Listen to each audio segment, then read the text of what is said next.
Memória Rio Grande do Sul, o seu canal sobre o futebol do interior do estado no YouTube. Rio Grande, o mais antigo. Que o futebol é a paixão da maioria dos gaúchos, isso não se tem dúvida. Mas se formos falar do início de toda essa idolatria, você saberia dizer onde tudo começou? Bem, tenho a certeza de que não começou por Porto Alegre e seus dois times gigantes. Os dois foram consequências do que aconteceu muitos anos antes, na cidade conhecida como a Noiva do Mar, Rio Grande, no extremo sul do Rio Grande do Sul, a cidade mais antiga do estado. Em 19 de julho de 1900, o Esporte Clube Rio Grande era fundado na cidade, o clube mais antigo de todo o Brasil e o primeiro clube de futebol do estado do Rio Grande do Sul. Tudo começou lá pelo fim do século XIX, quando um grupo de descendentes ingleses, vindos de Albion, resolveu iniciar a prática do esporte que então começava a tomar conta do continente europeu.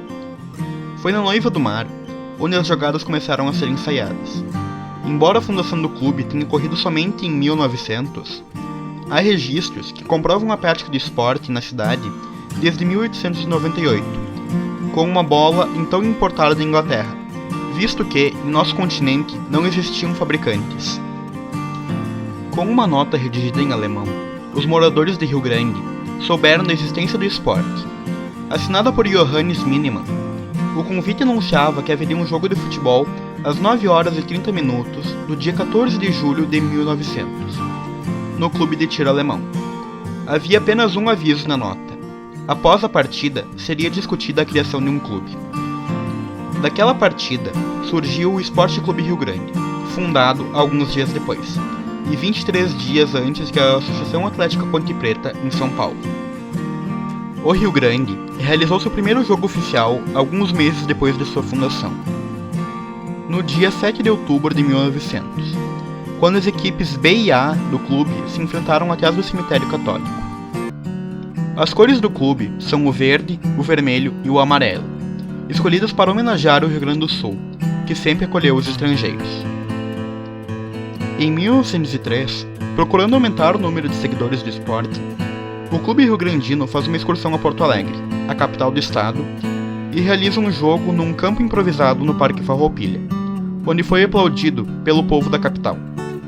Deste jogo, que terminou empatado com os dois times de Porto Alegre, surgiram os dois primeiros clubes de futebol da cidade de Porto Alegre, o Futebol Clube Porto Alegre e o Grêmio de Futebol Porto Alegrense, ambos fundados no dia 15 de setembro de 1903, tendo influência direta do clube rio-grandino. Em 1906, o Rio Grande excursionou pela primeira vez a Pelotas, a fim de realizar uma partida intermunicipal.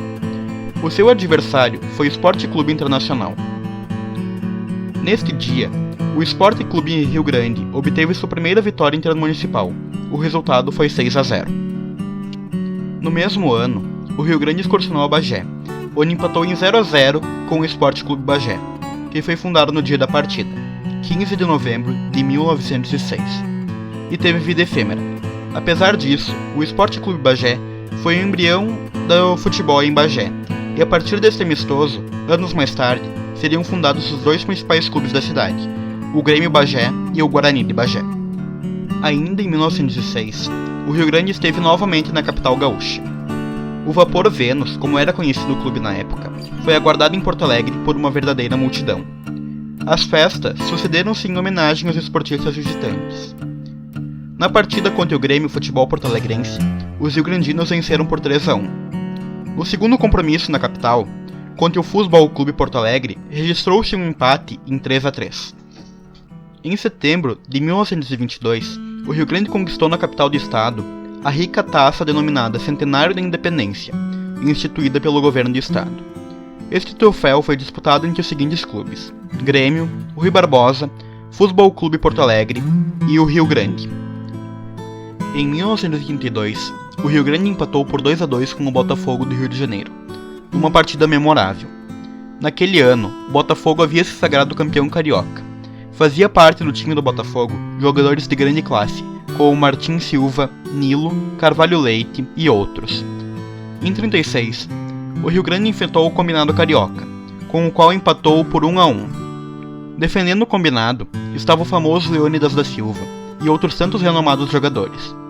Por várias vezes, o Rio Grande mediu força com adversários de outros países. O Estudiantes de Montevidéu, o Wanderers de Melo e o Rampla Juniors de Montevidéu já pisaram no campo do veterano Rio Grande. No mesmo ano, em Porto Alegre, o Esporte Clube Rio Grande levantou o título de campeão estadual do futebol pela primeira vez, abatendo o Vitoriense de Santa Vitória de Palmar, o Farroupilha de Pelotas, o Novo Hamburgo, da cidade de mesmo nome, e finalmente o Internacional de Porto Alegre, campeão porto-alegrense. O título veio em melhor de duas contra o Internacional. O time de Rio Grande levantou o campeonato estadual de 36. Em 62, o Rio Grande conquista a segunda divisão gaúcha, retornando à elite do futebol do estado. Em 2000, como homenagem ao centenário do clube, o Rio Grande foi convidado pela Federação Gaúcha de Futebol para participar da primeira divisão do Campeonato Gaúcho. Esse campeonato recebeu o nome de Copa Esporte Clube Rio Grande, um século de futebol. Jogou a primeira fase no Grupo 1, juntamente com o Esportivo de Bento Gonçalves, Caxias de Caxias do Sul, São José de Porto Alegre, Veranópolis de Veranópolis, Pelotas de Pelotas e Internacional de Santa Maria. Acabou em quinto, com 12 pontos em 12 jogos. Pela campanha, não seria rebaixado, mas voltou para a segunda divisão por ter sido apenas convidado. Naquele mesmo ano, acabou também jogando a segunda divisão, pois essa começou meses depois, fazendo uma péssima campanha. Além do convite para disputar o Campeonato Gaúcho, o Rio Grande realizou um jogo festivo para comemorar os 100 anos, recebendo no estádio Colosso do Trevo, do rival rio-grandense, o Fluminense do Rio de Janeiro. Em 2014, o clube retorna à terceira divisão gaúcha, sendo o único clube, ao lado do Guarani de Venâncio Aires, a ter conquistado todos os títulos de todas as divisões de estado. Atenção, 44,5 de partida.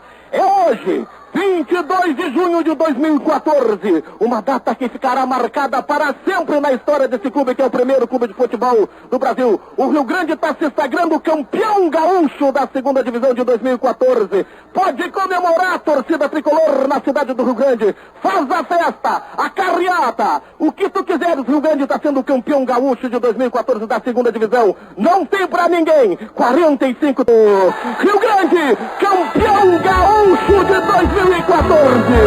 Um título que vem para coroar este trabalho, esta direção. O Rio Grande dá adeus à terceira divisão de forma briosa, de forma maravilhosa, com um título do primeiro turno, e depois, para contemplar todo esse trabalho, é campeão gaúcho da segunda divisão de 2014. Reportagem da Rio Grandina para no gramado.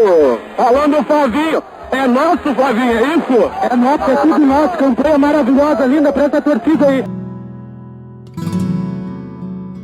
Um dos maiores clássicos do futebol do interior do estado do Rio Grande do Sul é jogado em Rio Grande.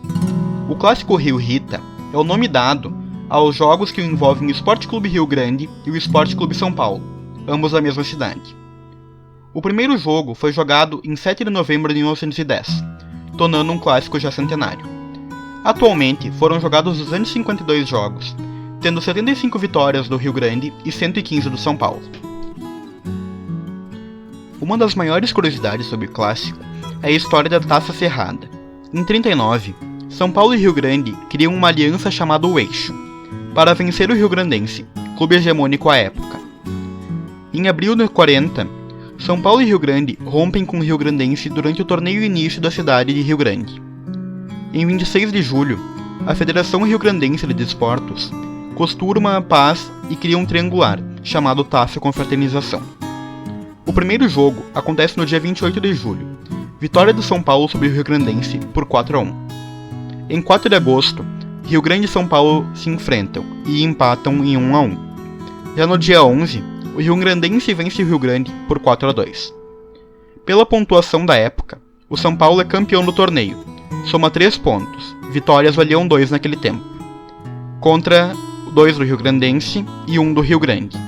Em 20 de outubro, o São Paulo recebe a Taça Confraternização, com seu nome gravado como campeão nos dois lados da taça. Em um ato de amizade ao Rio Grande, a direção do São Paulo decide encerrar o troféu. A entrega acontece entre o dia 26 e 28 de dezembro.